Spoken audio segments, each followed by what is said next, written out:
Hey guys, what's going on? It's Noah and welcome back to the channel. In today's video, we're going to be talking about how to create a brand new listing on Amazon for your wholesale dropshipping business.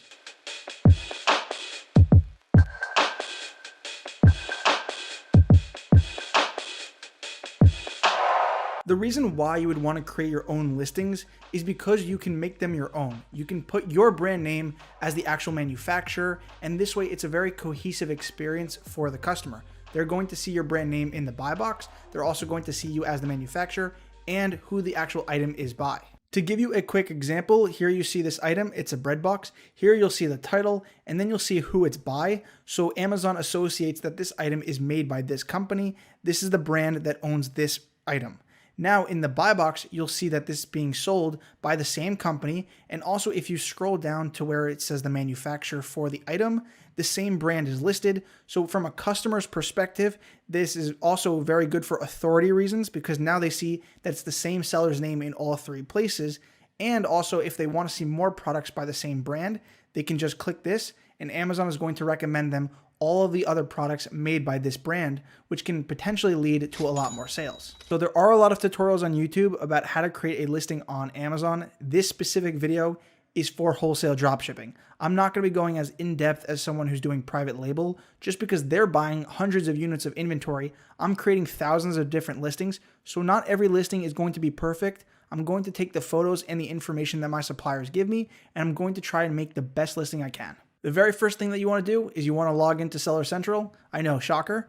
And then from there, what you want to do is you want to hover over inventory, click add a product, and it's going to bring you up to this page. From this point, what you want to do is instead of entering in a UPC or something to find a listing that already exists, you're going to go right here where it says create a new product listing, and you're going to click that. It's then going to bring you up to the classify page, and we now need to find a category for our product. The way that we're going to do this is you can either go through here and you can try and find each subcategory for your item. The way that I like to do it, and I think it's quicker, is I just type in the search term for my item. So since I'm selling a bread box, I'm going to type in bread box. If I was selling headphones, I would type in headphones. If I was selling something, a funeral product, so I would type that in, etc., etc., and then you're going to press find category. Once you hit find category, you're going to select the best category for your item. So here, since I searched a bread box, there's only two ones that match and they're basically the same category. So I'm just going to select a bread box and I'm going to show you an example for other items. If you type in earbuds, you're going to get a lot of different results. Just select the one that's the most relevant to your item. So you can go through the subcategories and you'll see this one is MP3 and MPA4 player accessories. If that doesn't really best describe your item, just choose the ones that best align with your item. The same thing when I type in funeral, you'll see that I get several categories that all say the same thing, but the subcategories are different and that can affect your item. So you want to make sure that you're being very specific. Once you have selected an item, you're going to be brought up to the listing creation template page. Here, you're going to see all of the things that are going to need to be put in, all the information that Amazon needs from you to create your listing. Whatever is highlighted in red is going to be required. This is going to be different depending on whatever category you're in. Since I'm listing a bread box, I don't need as much information, but if you're listing an electronic or a toy, Amazon might require some battery information or some other information for that listing. With most listings, you're going to need the product ID. The product ID is going to be the code or the unique identifier for your item. This is mostly going to be the UPC code, and where I get my UPC codes is from barcodemania.com. I have also bought them from Etsy. Amazon says that they require you to have one from GS1. Those can get very expensive, so I personally get mine from Barcodemania, and I have not had a problem with any of my listings. So once I buy them from barcodemania.com, I go back to Amazon and I copy and paste them and I select UPC. So just enter in the number for your UPC code and then you're done with this step. The next step is you're going to fill in the product name. This is going to be the title that all of your customers will see. So you'll see all the different titles for the items.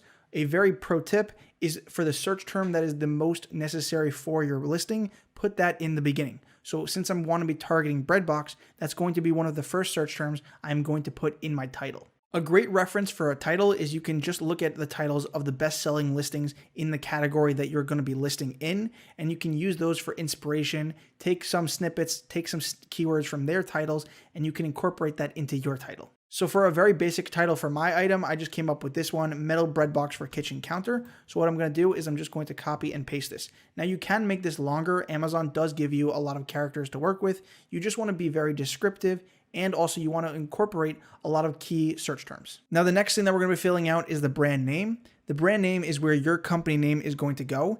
If you see another tab that says manufacturer, you can put your supplier's name there, but typically I will just put my name there as well.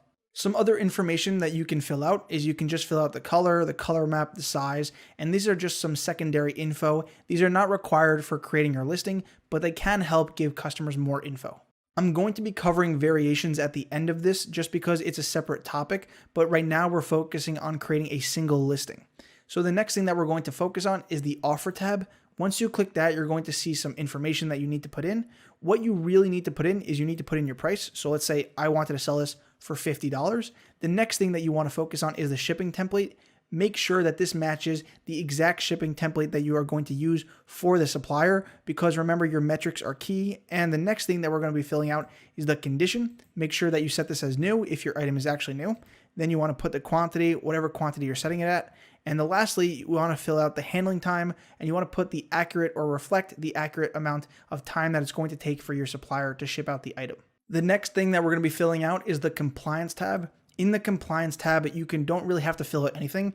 What I normally fill out is I fill in the item weight. You can put the volume if your item holds stuff, and also if you have batteries, this is where you put in the battery information. But since I'm selling a bread box, none of this information is really crucial. I just want to reiterate that since I'm selling a bread box, that's why I'm not filling anything out. But if you were selling an item with batteries, or if any of these things had to do with anything, such as the 65 warning from California, that's where you would fill out all of this information. So the next tab that we're going to be focusing on is the images tab. This is a very crucial tab because the pictures are one of the first things that the customer sees, and it's going to make or break your listing. For the main image, your picture should have a white background. If you go on any listing on Amazon, everything has a white background. This makes your listing blend in, and it also makes it look better to the customer. The way that I personally get white backgrounds for my pictures is I use Photoshop. Now, you can use Photoshop if you have it and if you know how to do it. If not, then you can use some tools. I know eBay has a tool where they allow you to get the white background, so you can use that for your Amazon pictures. You can also pay someone on Fiverr to do it. And also what you can do is you can take the picture from your supplier and you can ask them if they have it with a white background. Sometimes you might not see it on their website, but I urge you to contact them and ask them if they have any photos. A lot of the times they'll have secondary photos that they do not upload onto their website right away. I'll also just say that you want to make sure that the pictures for the item that you're going to be uploading are going to be good, high quality photos. If you're going to be uploading an item with terrible photos, then you might want to order the item yourself and take some good photos, because if you're going to have bad photos, it's not really worth listing. So the next thing that we're going to be working on is the key product features. Now, for the key product features, these are very important for your listing.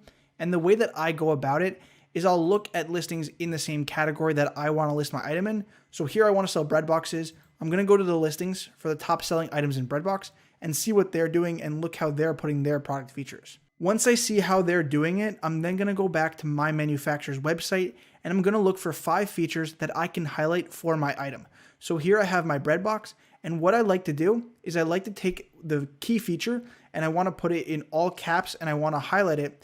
And then after that, I'm going to write 2 sentences or a sentence that's going to support why this is such a key feature. For my specific item, I read everything here and I took out these are the key features. It's a metal bread box, so it's not going to easily be damaged. Then also it keeps your bread fresh. That's what bread boxes are for. It's easy to use. It has a really good handle for that. Also, it's good for perfect kitchen decor. So I might put perfect farmhouse decor, and you can also just put in other features. And then also it fits in any kitchen. So these are 5 great features that highlight to the customer why they should buy it. Again, my key product features method is I scour my competitors. I see what they're saying. You can even copy and paste it and work in your specific item details in there, but use their wording if you're really having that much trouble. Or you can just go ahead, look on your competitors or look on your supplier's website and take the information there. And then again, just highlight it and make sure that you clearly express why this feature is a key feature. The next thing that we're going to be talking about is the product description, which we're going to fill out right here. Now I want to show you 2 different product descriptions. Here you have one that is literally just 2 sentences and it's all mushed together. The customer can't see it and it's not really laid out that well. The next one is right here where you see that everything is spaced out nicely and it's easier for the customer to go from different point to point to point, and it's much easier to read. The reason that this is like this and this one is like this is because Amazon requires that if you want to use spaces or if you want to include bold text, that you need to write it out in HTML style. To give you an example, if I were to go ahead and I were to copy and paste this into Amazon, or even if I were to just put spaces right here in between the sentences that I wanted spaces, even if I were to just copy and paste it like this, Amazon is still going to make sure that it looks like this. The way that you get it to look like this is by included HTML text. So you'll see right here, based off of this description, this is actually going to come out looking like this. What you're going to want to do is you're going to go to Google and you're going to type in HTML preview and you're going to click the link that says onlinehtmleditor.net. What this is going to bring up is it's going to bring up an HTML editor. So while you're working on your HTML text, you can see what your description is going to look like while you're working on it. So in order to get text to be bold, what you're going to want to do is you're going to do open bracket and then you're going to do B and then you're going to do close bracket before the phrase that you want to be bold. And then after that phrase, you're going to do open bracket space /B and then you're going to do the close bracket. And that's going to give you bold text. So to give you an example, what I would do is I would do open bracket B close bracket. Then I'm going to put my phrase that I want bold. And then I'm going to do open bracket space /B, and then I'm going to do close bracket, and you'll see that the word test is in bold. And then again, I'm just going to delete it so it looks good again. And once I delete it, you'll see that everything is back to normal. The next thing that we're going to talk about is we're going to talk about how to get a line break in between sentences or paragraphs. So the way that you're going to do that is you're going to do open bracket, then the letters BR, then a space, and then /, and then you're going to do close bracket. The reason that I wrote this HTML code twice is this gives me two separate lines in between these texts. So since if I were to delete one, now you'll see that I have one less space. So by including that, I now have a space in between these two texts.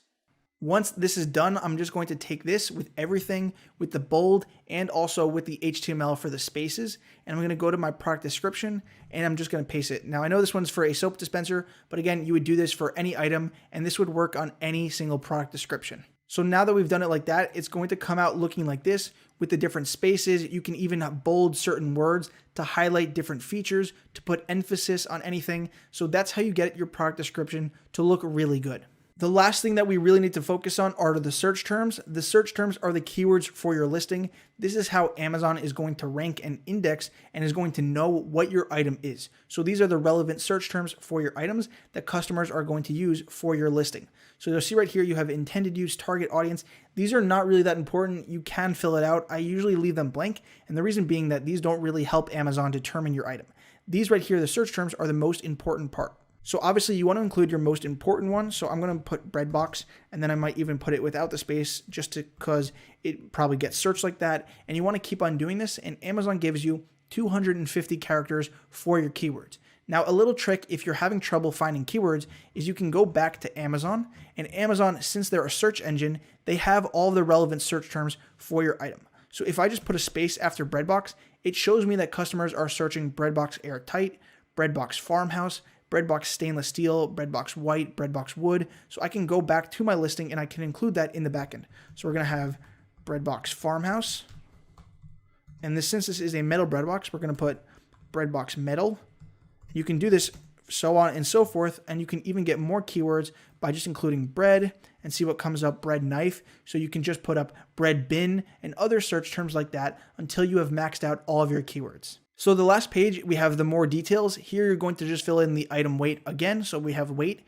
Then you can even fill in the shipping weight if you know it. Then you can also fill in the package dimensions. So on the bottom, you'll see you have the item dimensions. Here you're just going to fill out how big the item is.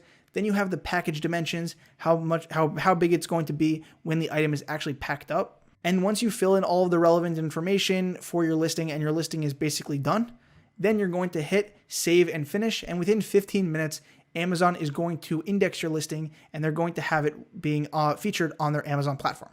So the last thing I want to talk about is how do you create variation listings? The way that you can create variation listings is you'll see right here, it says variation theme. So you need to select the theme for your variation. If you have different colors, you're going to select different color. If you have color and different item display height, you would select this, so on and so forth. If you have different material, you would select this, different scent, this, different size. So let's say I have different size. You then need to fill out the different sizes. So I would have 1, then I would have 2, Then I would have 3, and let's say that was it. I have 3 sizes for my variations. I then would need to put UPC codes for the variations, select the product ID type, which is going to be UPC. Then the condition is going to be new for all 3 of them.